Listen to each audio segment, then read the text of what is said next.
എല്ലാവർക്കും എൻ്റെ വീഡിയോയിലേക്ക് സ്വാഗതം. ഇന്ന് ഞാൻ ഉണ്ടാക്കാൻ പോകുന്ന ഒരു സ്നാക്സ് ആണ് കേട്ടോ. പിന്നെ എൻ്റെ ചാനൽ ആദ്യമായിട്ട് കാണുന്നവരാണെങ്കിൽ ലൈക്ക് ചെയ്യുക, ഷെയർ ചെയ്യുക, സബ്സ്ക്രൈബ് ചെയ്യുക കേട്ടോ. ഞാൻ പാൻ ചൂടാക്കാൻ വെച്ചിട്ടുണ്ട് കേട്ടോ.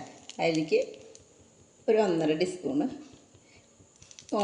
ഓയിലില്ലേ, സൺഫ്ലവർ ഓയിൽ, അത് ഒഴിച്ചിട്ടുണ്ട് കേട്ടോ. ഒരു ചെറിയ കഷ്ണം ഇഞ്ചി ചെറുതാക്കി അരിഞ്ഞത്, അതിനൊപ്പം തന്നെ 4-5 വെളുത്തുള്ളി ചെറുതാക്കി അരിഞ്ഞത് കേട്ടോ. ഇതൊന്ന് വാട്ടിയെടുക്കട്ടെ കേട്ടോ. ഇതിലേക്ക് ഒരു ചെറിയ സബോള ചെറുതാക്കി അരിഞ്ഞത്, ഒരു പച്ചമുളക് കേട്ടോ. ഇതൊന്ന് ചെറുതായിട്ടൊന്ന് വാടി വരട്ടെ കേട്ടോ. ഈ സമയത്ത് നമുക്ക് ഇതൊന്ന് വാടി വരുന്ന സമയത്ത് 2 ഇത്തിരി വലുപ്പമുള്ള ചിക്കൻ്റെ പീസ്, എല്ലില്ലാത്തത് ചെറിയ കഷ്ണങ്ങളാക്കിയിട്ട് അരിഞ്ഞതാണ് കേട്ടോ. അത് ഇതിലേക്ക് ഇടാം കേട്ടോ. കുറച്ച് ഉപ്പ്, ഒരു 1/2 ചെറിയ ടീസ്പൂണ് കുരുമുളക് പൊടി ഇട്ടാൽ, കുറച്ച് പെരിഞ്ജീരകത്തിൻ്റെ പൊടി ഇട്ടാൽ ഇളക്കിയിട്ട് നമുക്കൊന്ന് മൂടി വയ്ക്കാം കേട്ടോ. നമുക്ക് മൂടി തുറക്കാം കേട്ടോ. ഞാൻ ഇടയ്ക്കിടയ്ക്ക് ഇത് മൂടി തുറന്ന് ഇളക്കി കൊടുത്തിട്ടുണ്ടായിരുന്നു കേട്ടോ. അപ്പോൾ ഈ ചിക്കൻ്റെ പീസൊക്കെ വെന്തുണ്ട്. ഈ സമയത്ത് നമുക്ക് ഒരു ക്യാരറ്റ് ചെറുതാക്കി ഗ്രേറ്റ് ചെയ്തത് ഇതിലേക്ക് ഇട്ട് കൊടുക്കാം കേട്ടോ. മൂടി വയ്ക്കാം കേട്ടോ, ഒന്ന് വാടട്ടെ. നമുക്ക് തുറന്ന് നോക്കാം കേട്ടോ. ക്യാരറ്റൊക്കെ നന്നായി വാടി വന്നിട്ടുണ്ട്. ഈ സമയത്ത് നമുക്ക് ഒരു ചെറിയ പീസ് ക്യാപ്സിക്ക ചെറുതാക്കി അരിഞ്ഞത്,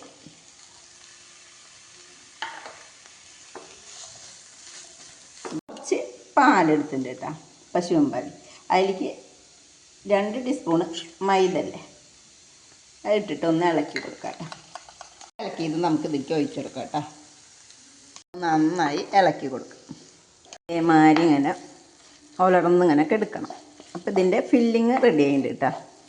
ഈ സമയത്ത് ഉപ്പില്ലെങ്കിലൊക്കെ ഉപ്പൊക്കെ ഇട്ട് കൊടുക്കാം കേട്ടോ. എനിക്ക് ഉപ്പൊക്കെ പാകമാണ് കേട്ടോ. ഓഫാക്കി കൊടുക്കാം കേട്ടോ. കൊണ്ട് 1.5 കപ്പ് വെള്ളമാണ് എടുത്തുള്ളത് കേട്ടോ. ആ വെള്ളം തിളച്ചിട്ടുണ്ട്. ആ സമയത്ത് നമുക്ക് ഒരു ചെറിയ ടീസ്പൂണ് നെയ്യ് ഇട്ടാം.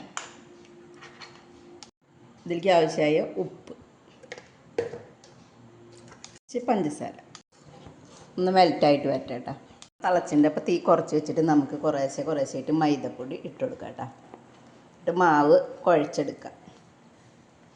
ഇത് കണ്ട ഇങ്ങനെ വിട്ട് പോരുന്ന വിധത്തിലാണ്. ഇനി നമുക്കിത് ഓഫാക്കിയിട്ട് ചൂടാറുമ്പോൾ നമുക്കിങ്ങനെ നന്നായി കുഴച്ചെടുക്കാം കേട്ടോ. ഇത് ഞാൻ നന്നായി കുഴച്ചെടുത്തു കേട്ടോ. കണ്ട ഇതേപോലെ ആവണം. ഇനി ഇതിൽ നിന്ന് ഒരു ഭാഗം എടുത്തിട്ട് നമുക്ക് പരത്തിയെടുക്കാം കേട്ടോ. കുറച്ച് പൊടി ഇട്ടിട്ട് ഞാനിതൊന്ന് പരത്തിയെടുക്കട്ടെ കേട്ടോ. ഇതുപോലെ ഒരു പാത്രം എന്തെങ്കിലും വെച്ചിട്ട് നമുക്ക് ഓരോ വട്ടങ്ങളായിട്ട് ഇത് മുറിച്ചെടുക്കാം കേട്ടോ. നമുക്ക് ഇതിൽ നിന്നൊരു പീസ് എടുത്തിട്ട് ഫില്ലിങ് ഇട്ട് കൊടുക്കാം കേട്ടോ. ഇത് പതുക്കെ മടക്കി കൊടുക്കും. ഈ തറ്റങ്ങനെ പിടിച്ച് അമർത്തി കൊടുത്താൽ മതി കേട്ടോ.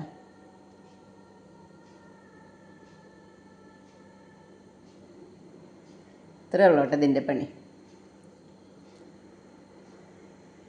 കാണാത്ത വിധത്തിൽ ഇത് അടച്ചോളൂ കേട്ടോ, അല്ലെങ്കിൽ പുറത്തേക്ക് വരും കേട്ടോ. ഇതേപോലെ ഞാൻ എല്ലാതും ഇങ്ങനെ ആക്കിയെടുക്കട്ടെ കേട്ടോ. ഇത് ഞാൻ ബ്രെഡ് അതിൻ്റെ അരിയൊക്കെ കളഞ്ഞിട്ട് അത് പൊടിച്ചെടുത്തുള്ളതാണ് കേട്ടോ. പിന്നെ 2 മുട്ട അത് അടിച്ച് വെച്ചിട്ടുണ്ട്. ഇനി ഇതിലേക്ക് ഇതിൽ നിന്ന് ഒരെണ്ണെടുത്തിട്ട് ഈ മുട്ടയിൽ മുക്കിയിട്ട് ബ്രെഡിൽ കൂട്ടി ചെയ്തെടുക്കാം കേട്ടോ. അങ്ങനെ എല്ലാതും ഒന്ന് ചെയ്തെടുക്കട്ടെ കേട്ടോ. അപ്പം ഞാൻ എണ്ണ ചൂടാക്കാൻ വെച്ചിട്ടുണ്ടായിരുന്നു കേട്ടോ. അപ്പോൾ എണ്ണ ചൂടായിട്ടുണ്ട്.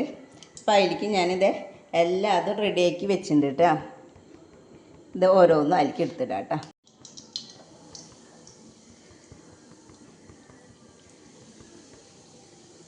ഓരോന്നും ഇങ്ങനെ മറിച്ചിട്ട് കൊടുക്കാം കേട്ടോ.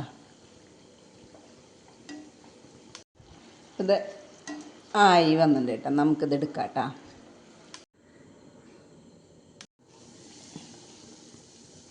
ഇതേപോലെ തന്നെ അടുത്തതും ഞാൻ ഉണ്ടാക്കി എടുക്കട്ടെ കേട്ടോ. എല്ലാവരും ഇത് ഉണ്ടാക്കി നോക്കുക കേട്ടോ. ഇത് നല്ല സോഫ്റ്റാണ്. കണ്ട നമ്മൾ ആ മാവ് കുഴക്കണം അതിലാണ് കേട്ടോ അതിൻ്റെ ഇത് കണ്ട ഉള്ളൊക്കെ നല്ല സോഫ്റ്റാട്ടാ.